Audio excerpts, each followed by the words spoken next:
latest news from Interjet is that Rama also has begun dressing as a boy to ride the trains. The teachers find her each week, giving her the medicine she needs to control her leprosy. It's her only hope. Children of poverty aren't the only ones left behind. In large parts of the world, children with special needs, such as Down syndrome, are shunned as pariahs. They are shut away in their families' homes, a shameful, unspoken problem. Many are denied access to school. In Egypt, one woman refused to accept this fate for her son. Her battle has turned into a nationwide campaign. Through her efforts, the problems of these forgotten children have at last been brought out of the darkness and into the light.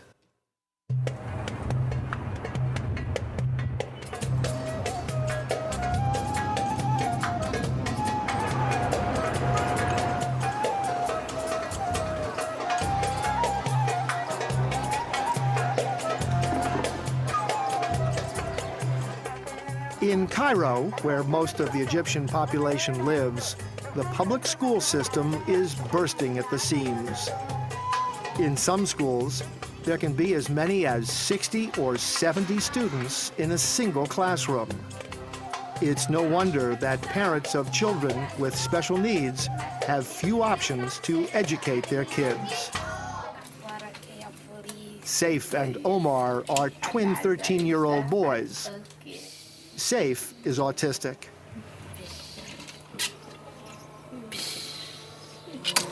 Would you put Saif today, right now, in a public school? No way.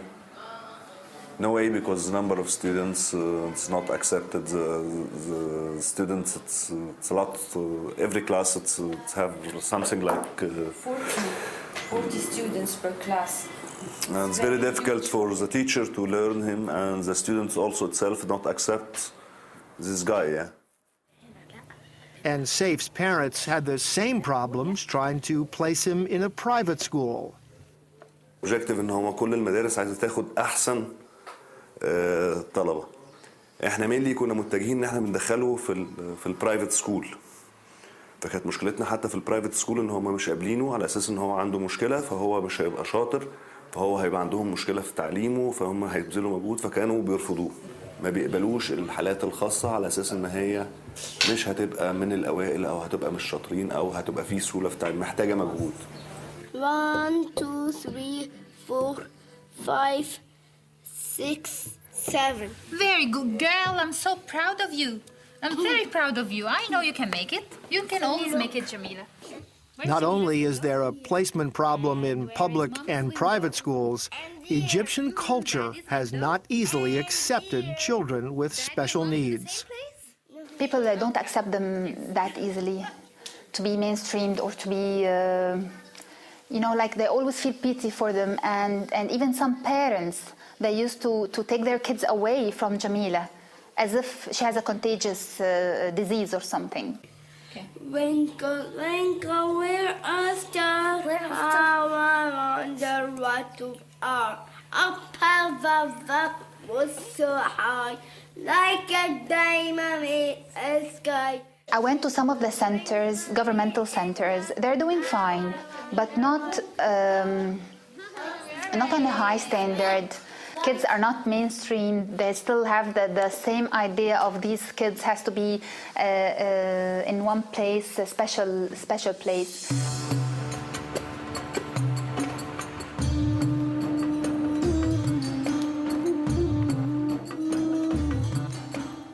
Even at the highest levels of government, officials will candidly admit that this segment of the population has been virtually ignored. Moshira Hattab is responsible for the welfare of Egypt's children. She started her career as a member of a delegation to the United Nations. And when I saw people with disabilities in the street, I said, my goodness, in Egypt we are so lucky we don't have any people with disabilities. And I had to discover that we had so many people with disabilities but locked in because some of the families were ashamed to to admit their presence. Do you believe that a child with special needs is properly included in the public school system? Not yet, no.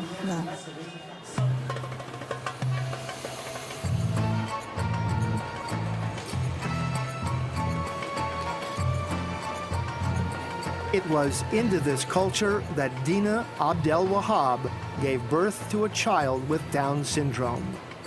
At age 33, Dina is a modern woman by any society's standards. Smart, ambitious, and on the run. Her husband, Hisham, is equally driven. As a sales manager for an information technology company, he spends much of his time traveling throughout the Middle East. From the moment of the birth of their son, Ali, both parents immediately recognized the problems which lay ahead. First of all, I couldn't believe it, and I was like seriously in denial because I truly believed 100% that there must have been a mistake. So what if it's real? So what's going to happen tomorrow? How are we going to do it? How are we going to be together as a family? Will I be able to support that and be with him and be there for him? Our joint resolution was that, yes, we'll have to handle it. I think that there is a lot of ignorance and there is a lack of knowledge of how to deal with a child with Down syndrome or what to expect from this child. Children in principle. Especially children in principle, yeah. But because Down syndrome has features that immediately tell you that they are a little bit different. So people do not know how to react.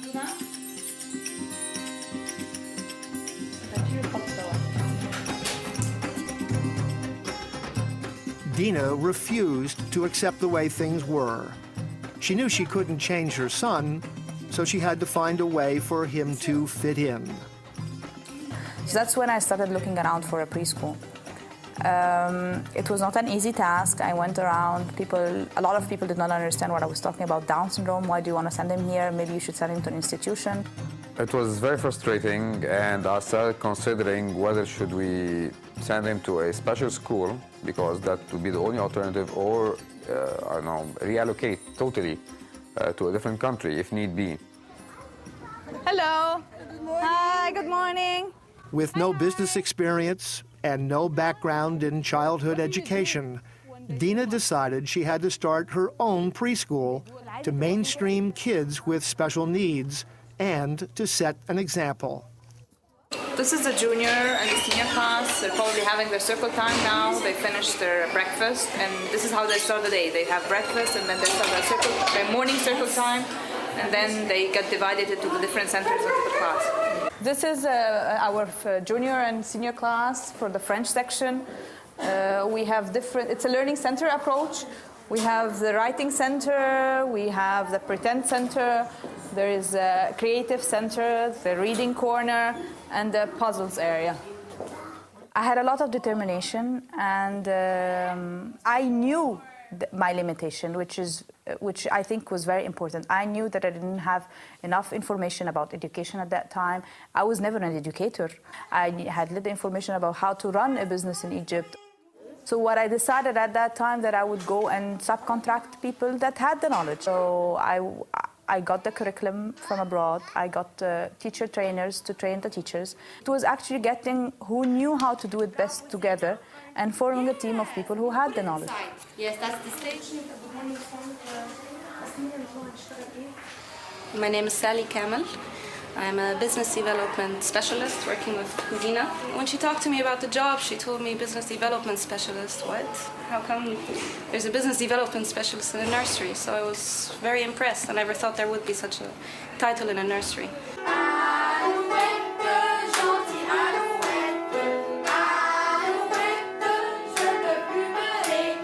It was not only for Ali, it was the idea of having a place where a child is looked at from every angle. I wanted a place that would treat every child as an individual, that would help him to achieve his maximum potential. Count, Yasin. 1, 2, 3, 4, 5.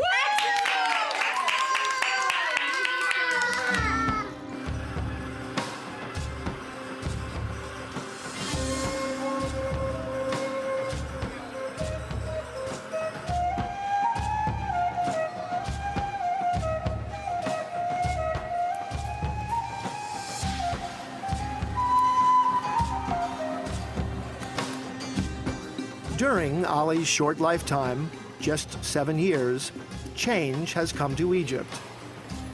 Dina's baby academy is now a success story in Cairo. Ali has graduated and moved on to another school, and the message has gotten through to the government.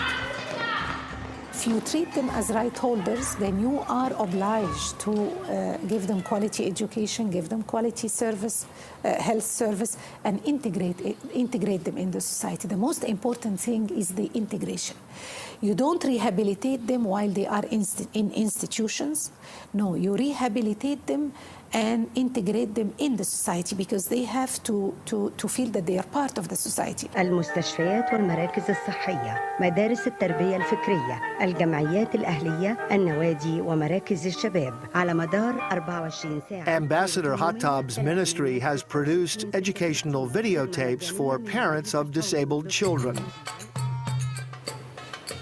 Recently opened up a toll-free hotline serviced by trained doctors.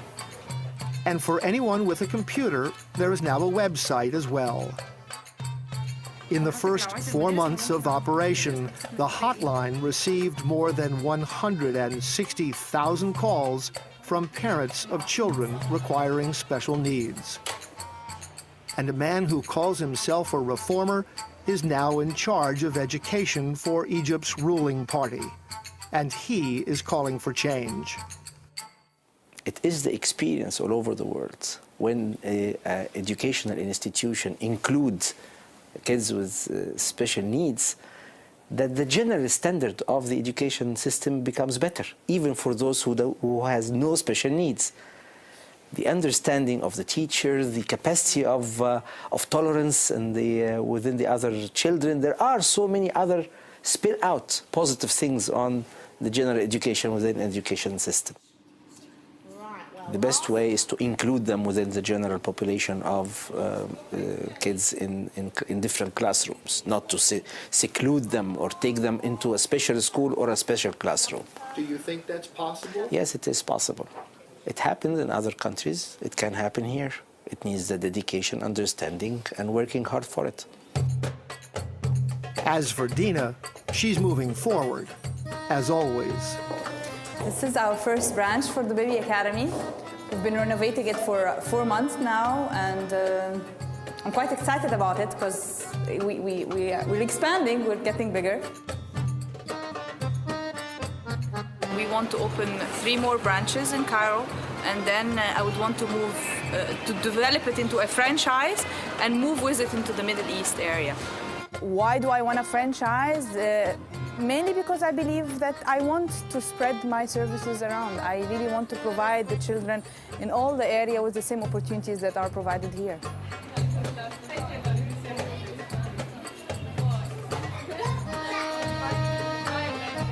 I believe that it's the role of the entrepreneur to go and find new ideas and solve society's problems and take the risk.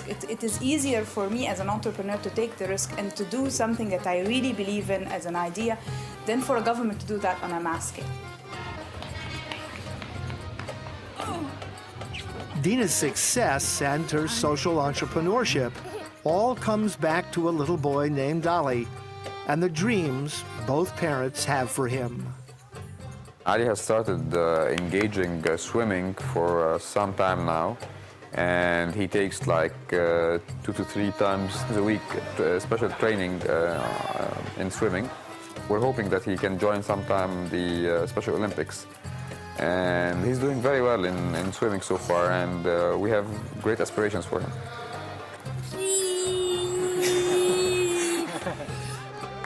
Well, I'm simpler than that. I just want him to live independently, to be able to live included in the society, to be able to go everywhere he wants, to be able to live on his own if I'm not around, to be able to go in the community, buy things, maybe drive a car at one point in time, have his own house, just be himself, do whatever pleases him.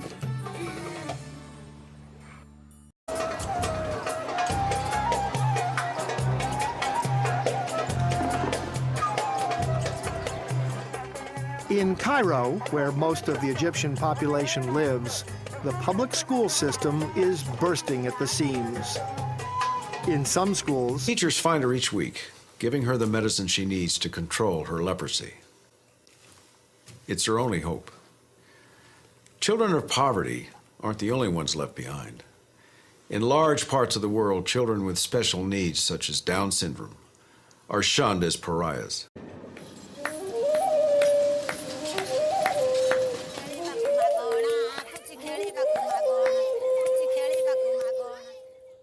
The latest news from Interjet is that Rama also has begun dressing as a boy to ride the trains.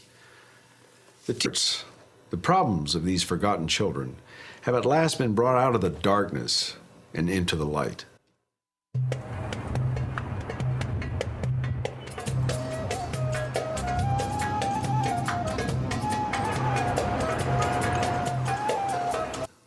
They are shut away in their families' homes, a shameful, unspoken problem.